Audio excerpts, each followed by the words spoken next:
say like there's a big hurdle that people have, like your clients and stuff, like in general, like that you've seen people have a big hurdle regarding relationships? Like, is there maybe one big one that stops them from even starting in the pursuit? Yeah. I mean, I would say self-judgment is a huge hurdle, because whatever you're saying to yourself or making wrong or making unattractive or making the reason, I mean, judgment, spans far and wide. So, those are the things that keep us thinking we can't have what we want, that we're not good enough. I mean, it's everything. It's the umbrella for all of the stuff. And like, where do you feel like people get it? Like, when does it start, that umbrella, in terms of I'm not worth it in a relationship? Like, when does that often start for people? When does it start? I mean, I think people come into their adulthood with these things, that they decided in childhood, okay, this is what relationship is about. Like, I mean, it's our self-esteem and how we see ourselves. Macy, I fucking love you. What a relationship is about. Like, I feel like this is why you're here today. This is why we're doing the show. Like, because what relationship is about. So, like, I was working this out. I was clearing the other day, and the first girl I ever asked out officially, the first girl I like went on a date with, I was like 4th grade or something. My sister asked her out for me, which is cool. My sister has done that recently for me too. It didn't work out. God. Yeah, it was adorable, but it didn't work out. You're like, no. I'm like, no, I'm 40. She's, my sister's 46. But I asked this girl out at Hebrew school. Like, this is when I used to go to Hebrew school. Like, it was like I was 6th grade, and I was like, will you go out with me? And then there was too long of a pause, so I jumped in with, I'll buy you jewelry. And like, I didn't have money. I don't know where that came from. And she was offended by that, so she said no. Ever since then, I've walked around with this, like, I'm not good enough for relationships. I have nothing to offer. Like, in my head at that moment, I felt like I had something to offer, but it's like, it's this lack of self-worth. And like, from 6th grade on to recently being divorced. Well, I think that's a really good example. I mean, to have that moment where it's like, okay, you had that pause, you went in your head, you made it about you. You had no idea what was going on. So you made it personal. Then you made up a story that you're just who you are isn't enough. You can't just ask someone out, that there's got to be something wrong with you. So now you need something to make it worth buying. Okay, so you're going to throw the jewelry in there, and then it still freaking didn't work because, yeah. No, because I know it didn't work. Right. So. What was it? It was 28 years ago. Is that right? Yeah. No, like 29 years ago. Like, it still didn't work. I'm still where I started. Well, I mean, you've learned a lot along the way. You have to acknowledge all of the things that you have done that you could even get to the place of having an awareness about that situation. So True. Things are evolving. Things are evolving, but do you, because I know you work with women that are older, right? They're not 25. You're not a matchmaker. I mean, typically the women that come to me have already had some experiences or have committed themselves to their careers or got married early and then were taking care of their families, or, just it wasn't a priority. So many women kind of like what I did. I mean, I had this idea that, okay, I don't need a man. I'm an independent woman. I can do it all. And I really focused on that so much. And on top of that, I thought, okay, well, it's just supposed to happen. Like, that's not something you do. It just shows up. And I really knew that I actually wanted that. But when I had the belief that, oh, it's supposed to just show up, then 20 years later, I'm 40 something and looking around and thinking, okay, well, it didn't just happen and it happened for everyone else. So then you get into that story of, well, it must be easy for everyone else, but not for me. So there must really be something wrong with me. So then, you know, then that's kind of where I start with people, because you're no longer living with as much hope as you had before, or you've had a failed marriage, or, you know, it just seems like there's something inherently wrong. So when you recognize or are in a place where you're saying, you know what, I actually do want this, and the dating world is totally different than it was when it was 1991. And so how do I do this? And the smart women will come to me and say, you know what, let's figure this out. If they see my message, they may see that I share that there's nothing wrong with you if you need help finding love. And then doing as we do with everything else in our life, we learn it, we get strategies, we do any inner work that's keeping us from that, and then we get there. That's perfect, Macy, because like you do a brilliant job, I think. And the more I love your content. I love what you put on Facebook and all the videos and everything. But you do a really good job of balancing that inner work with like the actual logistics of, like, I love when you post about like how to navigate online dating sites and how to really maneuver through this modern way of connecting and how to make it work for you versus just feeling like it's a daunting process. But did all this, like, I want to go back in time. Like, did all this happen because you said it was like a 20-year process? That seems like a lot of waiting, or a lot of like not things going not the way you wanted them to, right? And I could say maybe that's the same thing for me, but like I relate to it as the point. But like, was it tell me, like, how did you progress in life? Like, what was your process of discovering like these gifts and this ability to teach people how to connect and how to find that thing that is so important to so many people, like how to find a true soulmate and how to find like a love connection? And then like the minute that you discover that, you're like, fuck, I have to share this with the world, right? But that wasn't, you didn't set out to be a relationship coach, right? No, I definitely didn't. I mean, I was doing it for myself. And, you know, those 20 years were years of, you know, having a variety of experiences in relationships where people would show up, or I'd think, oh, this is the one. And then there were a million red flags in the end, like all of this kind of start, stop, winging it, basically. And so in that moment when I realized, okay, I actually do want this, and I'm now in my 40s, and I have a really great life. I've created a career, although it changed after doing this work, but I created a really successful career. I had 2 houses. I, you know, was teaching yoga. I was teaching improv. I was doing a million amazing things, and I had great friends. So it wasn't like my life was miserable, but for me, the honest truth was I wanted to share it with someone. I wanted that. So when I got to that point where I actually could say that it was that it meant something to me, and I was sick of it not working, because at that point, all my friends were married with kids and stuff. So, or they were 20 years younger than me.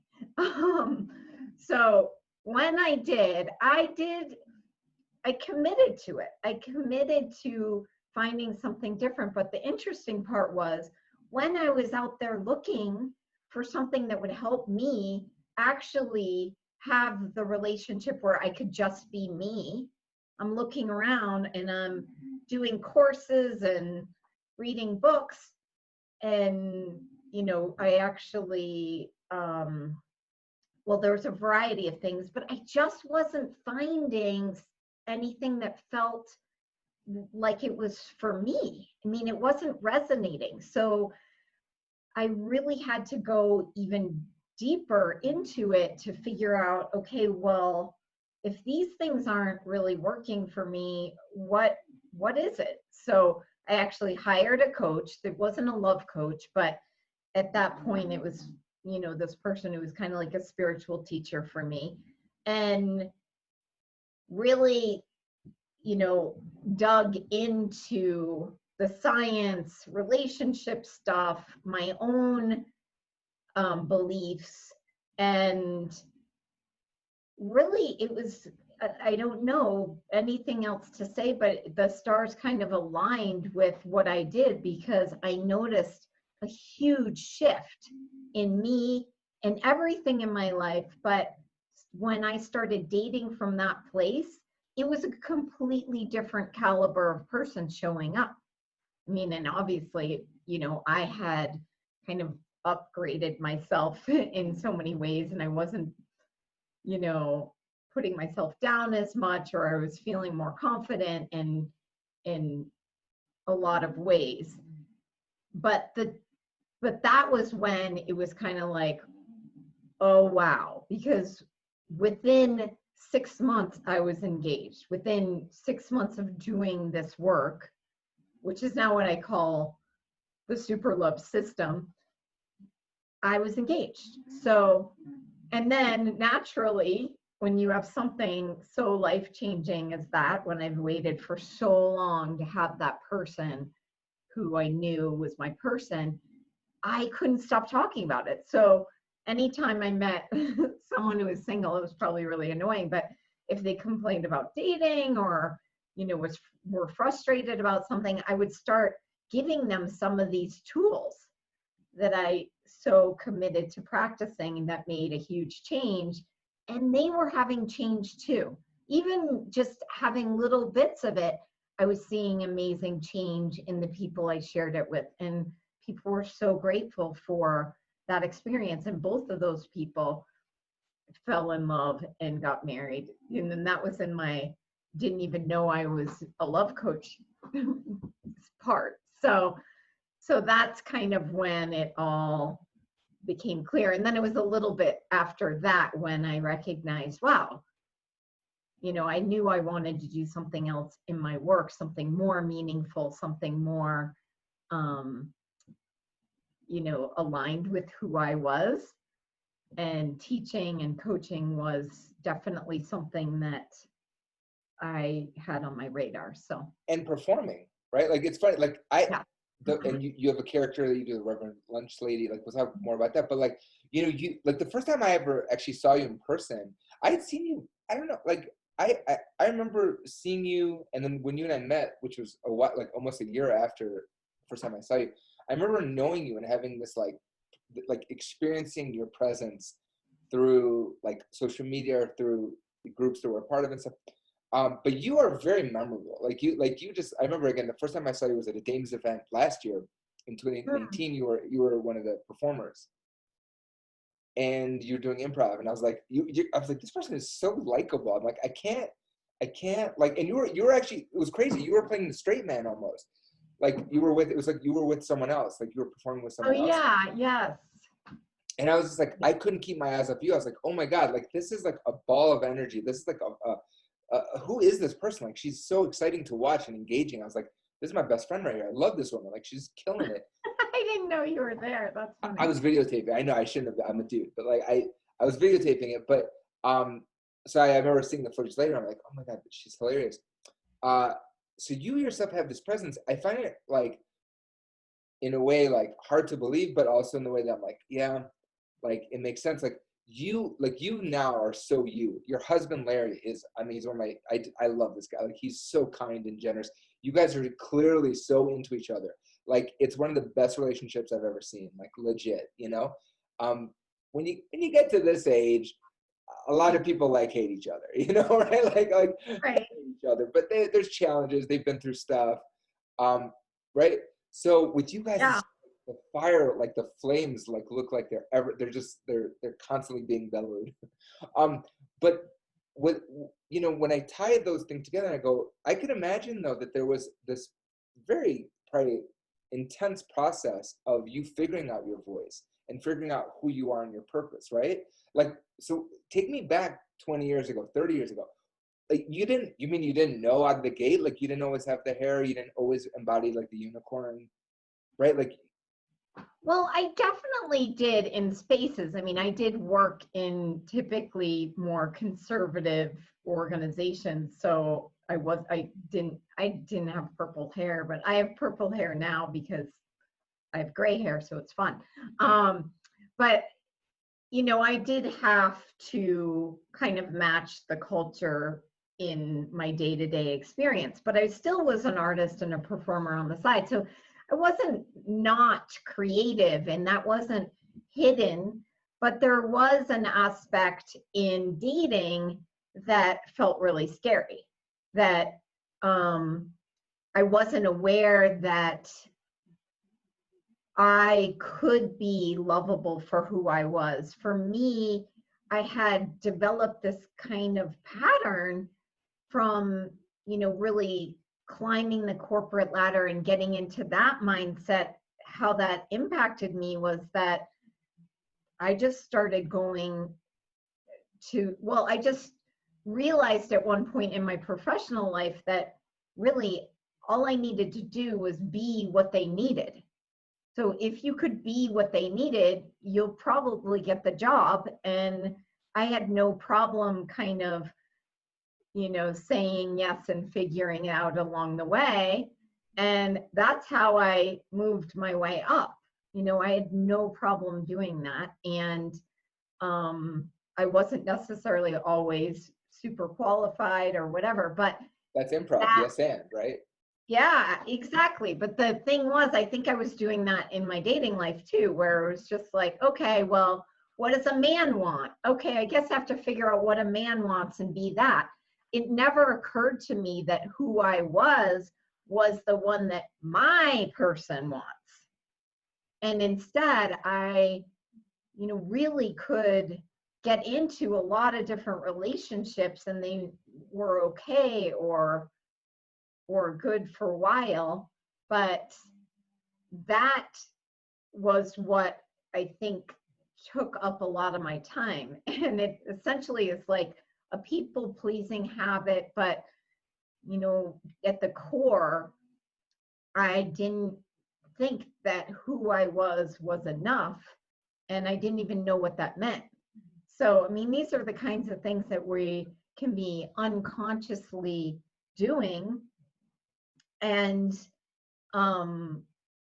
we think to be honest, I thought I knew who I was all along. I mean, because you're succeeding, right? You're succeeding in other aspects. Right. But Macy, this was huge, and I never thought about it like this. Like, I always joke, like, so I work with all women, right? Like, and I when we first broke up, Karen and I was like, oh, I feel like I'm like all these women are gonna be like, thank you, like finally, right this way, your table's waiting, Ron, like, like, but it wasn't like that. And I think, and then at the same token, I'm like, I went back into this victim mindset in my head of being like a high school kid and being like, well, I'm hearing that all these women just want like what, they want to fit into what the guy's mold is, but like, I'm trying to fit into their mold of what they, and it's like, it really, Yeah. at the core of all that is like, I think there's this perception of the other person knows better, the other person deserves better. And I know how to fit into the role professionally, right? Whatever the job is, I know what I'm doing, that there's a clear feedback, there's a clear like cycle of like communication. Like if I'm doing what they expect, they set up clear expectations. If I meet those expectations, I advance. In relationships, we're just not taught, right? Like I was never Right. taught dating. My dad just said Oh. to me once, don't talk about yourself. No one gives a shit. That was it. It's true. I mean, and that's what I like to say on any of these kinds of talks, is that it's not your fault. So if anyone's listening to this and feeling like, wow, I've really screwed up my relationship stuff, well, a lot of people have, and it's not your fault. Nobody teaches this. We don't learn it. And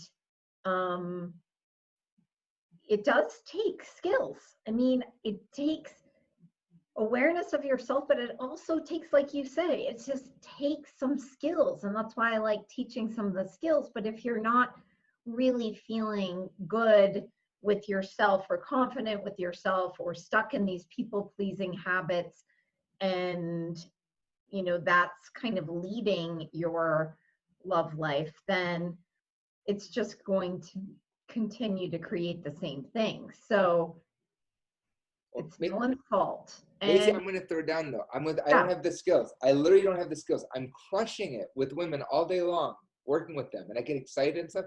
But like the stuff that I was taught, honestly, the stuff I was taught, I should say, by my friends in my 20s, it was super helpful. It was like, dude, she looked at you, go talk to her.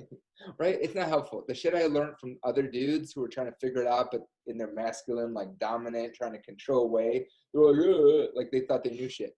I don't know anything in this. That's how I feel. What are skills? What are like 3 tools that I could start implementing even now amidst shutdown, and when there's no shutdowns right now, but amidst Corona and all this stuff? What are the things that I could do and people listening can do to start moving forward? well, I mean, I think listening is a great tool in general. Like listening to yourself, listening to, okay, what is it that I really want? And paying attention to, if you are on a date, being able to be present with that person. So if you are operating from these like manly men rule, this is how we do it, like that stuff, and it's not you. And I think that's an important thing to call out about all of this stuff, because there's men who are feeling like, I should be like manlier, I should be doing more this or that, and they're making themselves wrong. So see, right there is that judgment thing again. That's a problem. So, you know, really listening and being present is a tool. That's one. The second one I would say is, let's see, I have a million tools, but I guess I would say, I mean, being aware of your life too, because you are the one that's creating your life. So whatever it is that you want to get better at, you know, it may be worth getting some support to learn how to do that, but also, you know, noticing what you choose and what it creates. So if you're, you know, choosing thoughts or people or environments that really aren't feeling good for you, then that's a clue that it's not you. So then you want to start living in a way that supports you being sort of in that love energy. Because if you're lit up and happy and doing the things you like, you are more attractive. But see, all this challenges the idea that I'm worth it, right? Like as I'm thinking right now, what you're talking about, I'm like, man, like I would really have to go uh, with the mindset, and I made a lot of mistakes in the marriage. Like I definitely did. Like I really like. I mean, it wasn't horrible. Like let's be honest, it wasn't horrible. But like she's overreacting. I'm just kidding.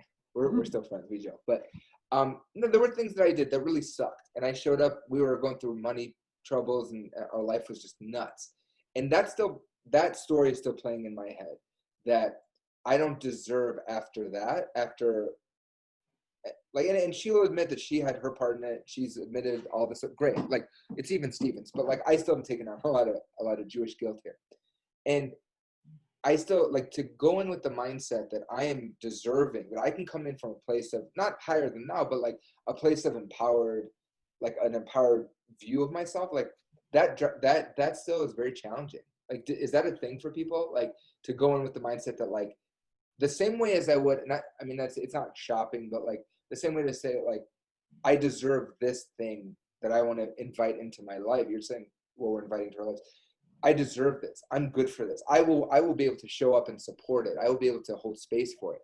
Like, is that a thing that is common for people to not, like, as we're talking about lack of self-worth, like that hurdle of like going in with that mindset, like that's got, like, do you work with people on that stuff?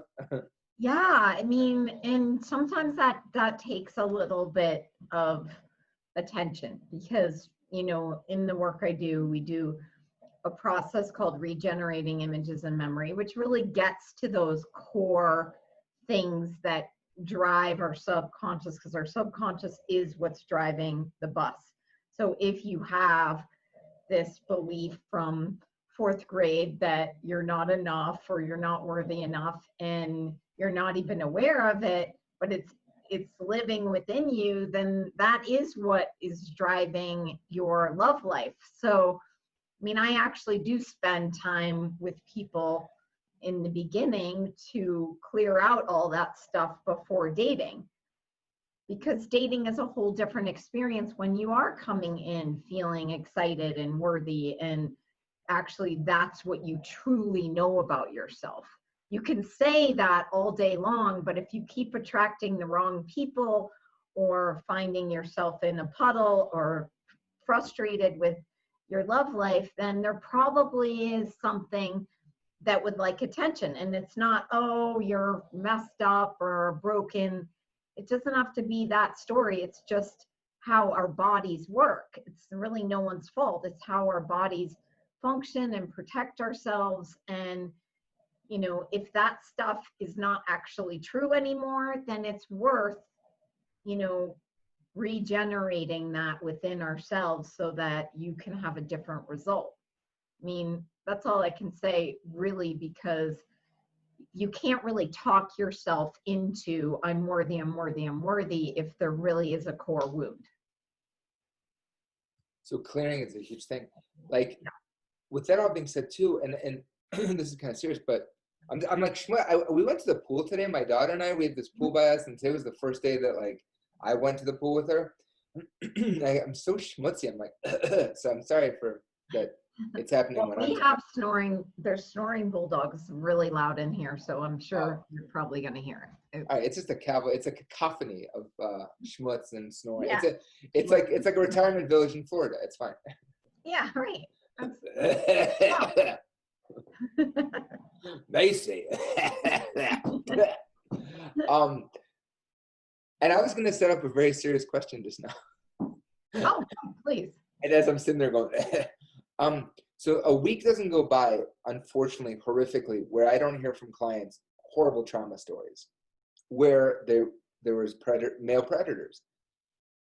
Do you work with women on that as well? Like dealing with how like their rightful like protection from the other sex, like where they're like they've had horrible, whether it be family members, whether it be college, whether it be whatever it is, like that's a real thing too that goes into play, Yeah, right? that's trauma that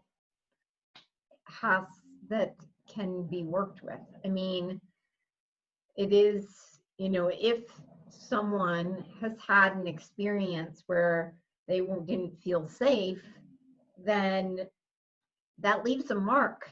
And so then the body does what it does really well, is it will really work hard to make sure that you're not creating that again. So for the example of dating and relationships, if you have unaddressed trauma with men and you're trying to meet men, then oftentimes the things that will show up are people who don't stick around, people who ghost people, because guess what? That's a really helpful thing for someone who's had trauma, to not have relationships that go any further.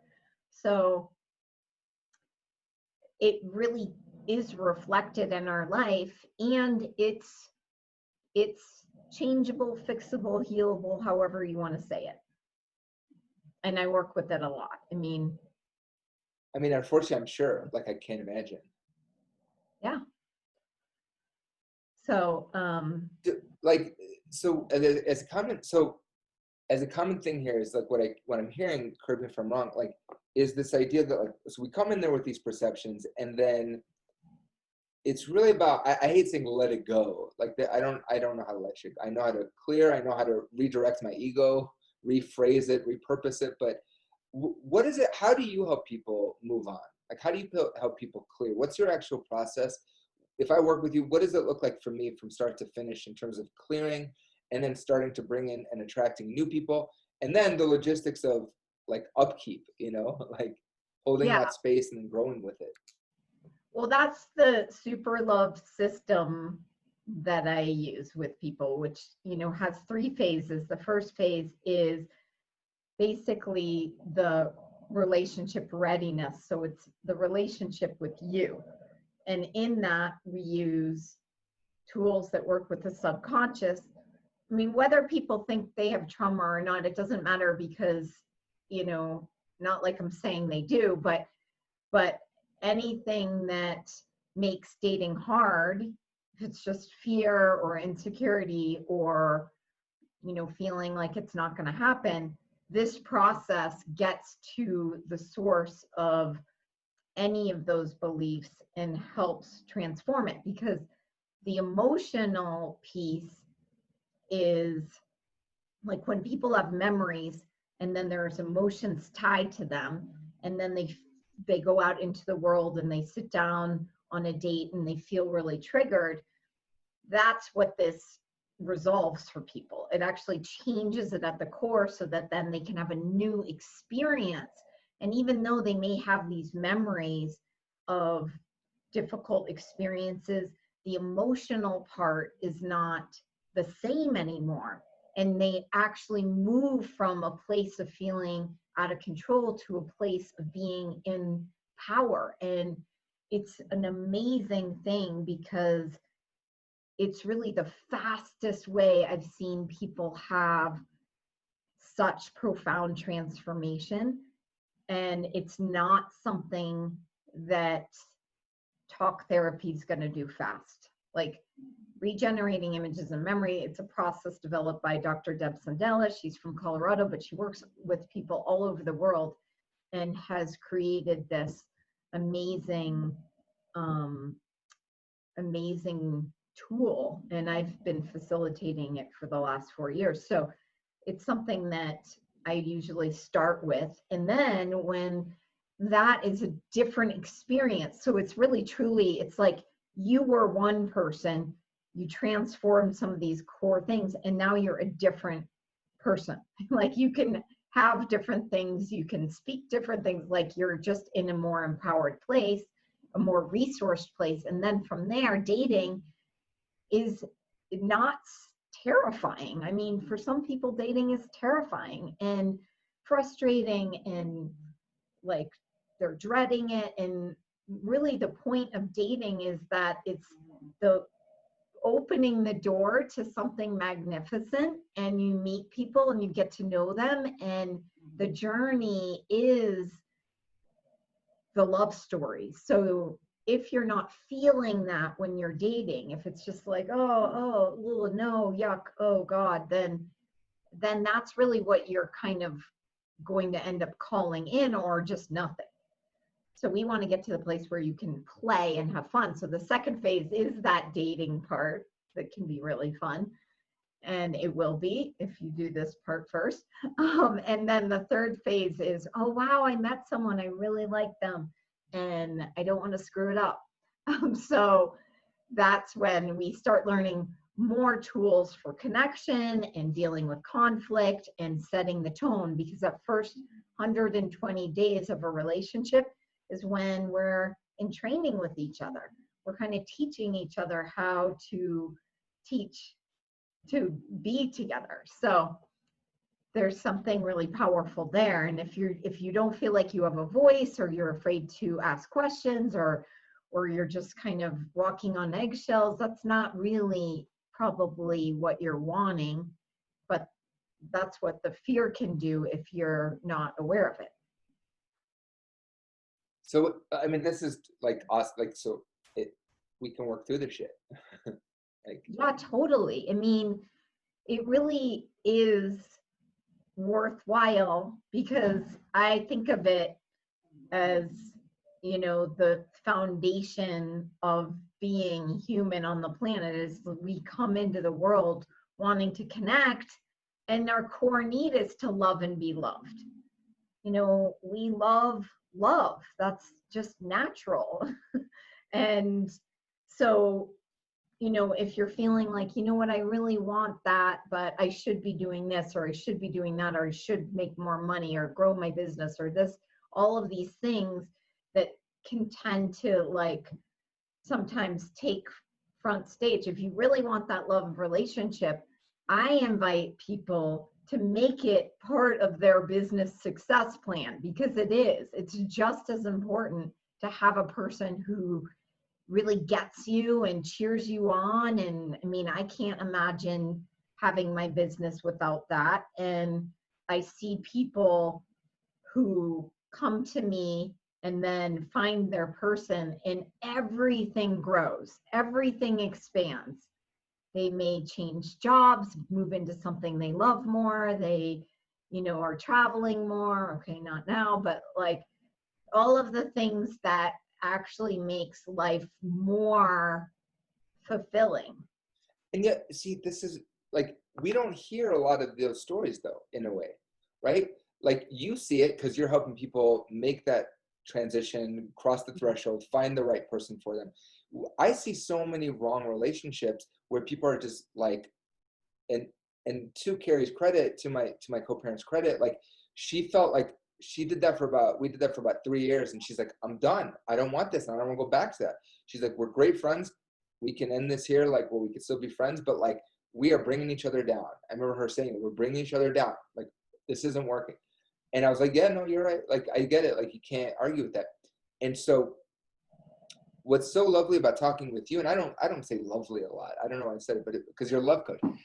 What's so lovely about talking with you is that your perspective is so different than what we hear a lot of, which is like, you don't need someone, you don't need a man, you don't need this, you don't need a relationship. Fix yourself first. If there's any part of you that you're longing for, fix that part. Find it within yourself.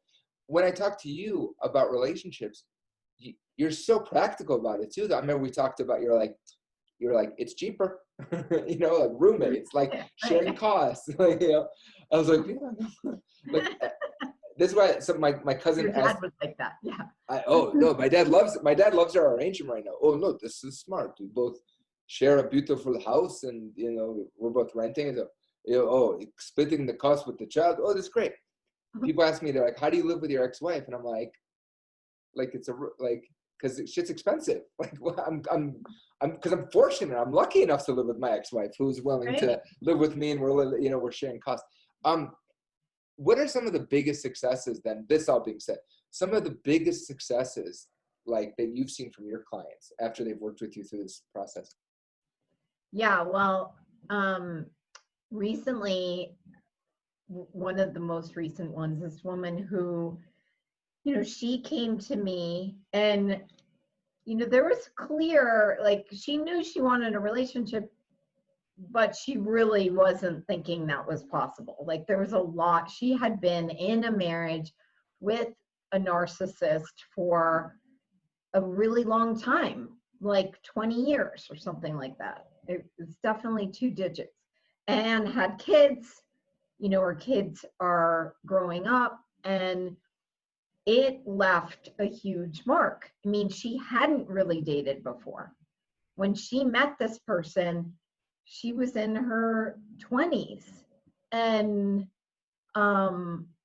lived, so then she practiced this relationship of not really having a voice and feeling like she could never get it right, and feeling kind of diminished, and for so many of those years not even realizing that was what was happening.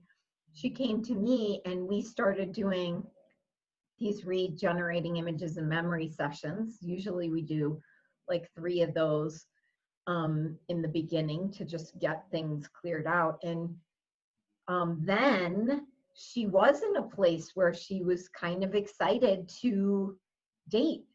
And she started dating. I helped her with her online profile. We did my special interview process, and I wrote it up for her, me using her voice, because I let people talk and then I transcribe it for them.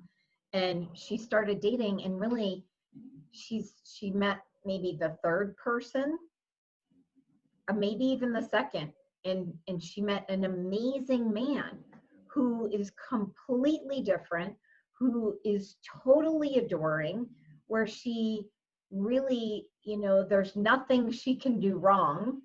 And they both really enjoy, they're both professionals. He is an entrepreneur and she's an executive, and they both really enjoy food. And even in the pandemic, they did a lot of socially distanced walks at first. And then over time, they actually found a way that they could connect. And they're developing this super beautiful experience because she's not in that like triggered place. When I first met her, she had tried dating and everything was just like, like was creating so much terror for her. So, I mean, that was in 3 months.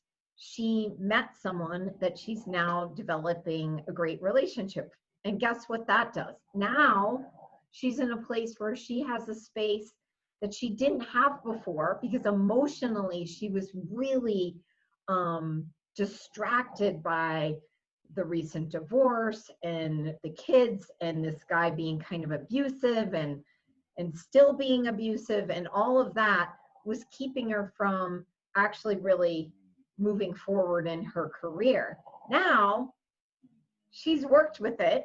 She has this amazing man who's just like adores her to pieces. And she's now thinking, oh, okay, well, now I can see where I have space to look at that next promotion, do some things with him that I've been always wanting to do that my husband would never do. And so it's just a really beautiful thing, because when you see the energy of people too, like seeing her at the beginning when she was just kind of contracted and just like so worried about everything, to coming to a place where she's just like, cloud 9 giddiness, and thinking of all of the possibilities she has now in her life. And her boss even said to her, you know what are you doing? You are really different. Like, you seem really happy. And she's like, yeah. That's awesome. Macy, you're perfect. Like, and I'm glad you also hit up like your process, but also that you not only do the emotional work, but you also do the transcribing, right? These profiles are the worst. Like I get so, I think that, but I've seen your videos. You have a lot of great videos about how to articulate who you are and what you're looking for on these profiles. So definitely, like, if you're watching the show, like, go check out me, and we'll talk about, like, actually the next person I'll ask you is how they can find you. But what I was gonna ask you is, oh no, I was gonna just tell you, through this discussion, I have a new strategy for dating now. I'm very excited about it. I'm just gonna date your clients. Right, exactly. So whenever you have someone, just let me know. I will be sweet and kind and nice. And I'll be supportive of your, because of that transition that you're able to help women go through, and that's huge. So Macy, you're the fucking bestest. What is the best way that people can connect with you, that can reach out to you? You have so much awesome content out there that helps, and what we've talked about this a lot, you don't hold back on the content. You're not like, oh, just do a little watered down. You're like, no, like, here it is.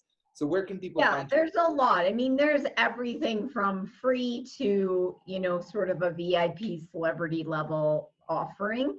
So, working with me one-on-one is the biggest investment you can have, and obviously the most optimal for results. And then there's things like, I'm doing a 30-day, developing your confidence series coming up September 1st. And all of these 30-day classes that I've done on trust or your own magic, all of those things are available, will be available on my website. But just to reach me, it's Macy at bighappylove.com, or bighappylove.com. You can go on my website and message me from there. You're a gem. Thank you. You are too. Oh, come on. You're too kind. You're the best. Macy, thank you so much for being on the show today and talking with me. And like I said, I have my strategy now. I'm just going to date your clients. So does that sound creepy that I say that? Like, well, I mean, it sounds like you could use a little coaching, but I know you've been saying this for months. I know, I'm just not ready yet. There's gonna be a moment though where I'm like, yeah, no, the moment happened today where I'm like, it's funny. we're so accustomed to getting sales coaches and voice coaches and every kind of coach under the sun, public speaking coaches. Yep. Hello. Yeah. Hello. But it's funny that I literally, I feel good about life right now because I'm like, yeah, I need a coach for this. Like, I need you, Macy. Like, I don't, obviously I'm going to work with you on this, like when it's time, but, I don't know how to do this. And I'm just like, yeah, like I'm checking in. I'm like, just fucking do it. Just start working with Macy. What's the problem? And I'm like, I have a block. Time, right? Time is the only limited resource. So when I hear people say that, I'm like, oh, okay. Do you really want to put your love story out there? Like, what would be possible if you had that person by your side, cheering you on, you know, having adventures, giggling late at night, you know, all of the things. Now, well, I'll tell you what's stopping me. I'll tell you the truth of what's stopping me. With the so my co-parent, my daughter and I, my daughter's almost 5. We were walking last night. We went for a walk, and we were looking at these houses, and we love our neighborhood. We moved into a new house 2 months ago, and we just love it. And I live in the basement. They're in the upstairs area. It's great. Everyone's happy. And I said to my co-parent, I said, yo, I'm like, you should, because she's always had a really cool dream of owning all these properties. So like, you should buy two, I wasn't shooting. I was like, it'd be cool if you bought 2 houses like next door to each other, and then you guys live in one. And I said, me and the ladies will live in the next one. You know, I was joking. And Carrie was laughing, and my daughter's like, she gets angry. She's like, I don't want you to leave. And then shit got real, you know? yeah. And so that's hard. Yeah. And so we had that discussion, but I just feel like, especially during Corona, like I just feel like that's like too much for her. Like, there's a lot. I mean, there's a lot of things happening, and really, I don't know any case where having someone amazing in your life doesn't make it easier. Okay, that's a good way to look at it, because I look at it as a threat. Like, I'm looking at, like, not to be cute, like I'm looking at it as like one more thing I'll have to like put energy into, put attention, because like when I'm in. Like, I don't have that thing of like being a dude who's like, I'm scared of commitment. Like, I'm monogamous. Like, someone offered me to have sex with his wife in March, and I was like, no. Like, this is not for me. I remember that. I'll tell you the story. Yeah, like, this is not for me. Like, this shit doesn't happen to me. Like, that is not, like, A, like, I'm kind of flattered, but like, B, like, why would my thought was I have nothing to offer her, you know, like, but in general, like, you know, I think I do have that perspective of, God, like, I want to go all in, but my business is going great. My daughter's amazing, and that's kind of, and my singing has gotten better during Corona. So I'm like happy not to perform right now because I'm restructuring my voice, and that's a big priority for me. So I'm like, but again, like, this is what's cool as hell about you, is that I feel like you are always this like force of positivity when it comes to this very emotional topic. Yeah, well, I got your back. I'm here for you whenever you choose it. I know. I'm sorry. I keep flirting. I'm like, no. But all right, I'm working through my shit. All right, Macy, I adore you. Thank you so much. Thank you. It was so fun. I'm so glad we could do it. Oh, me too. Absolutely. And I'll put a link to I'll put a link to your website and email. But definitely, if you are further along than this blocked dude, please work with Macy.